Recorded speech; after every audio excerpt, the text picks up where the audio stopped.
Ciao, oggi sono nella Fiat 500X. In questo video ti mostrerò come navigare verso i punti di interesse. Poi,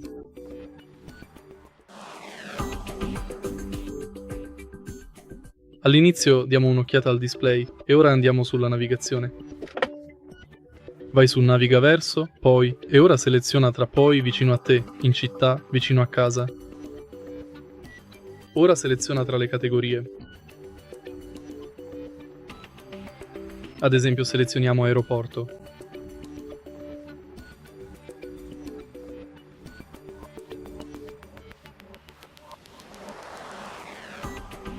Tocca fine ed è impostato. Per interrompere la navigazione, vai di nuovo su navigazione e seleziona cancella percorso. E il gioco è fatto. Se hai trovato utile questo video, metti mi piace, commenta e iscriviti al canale.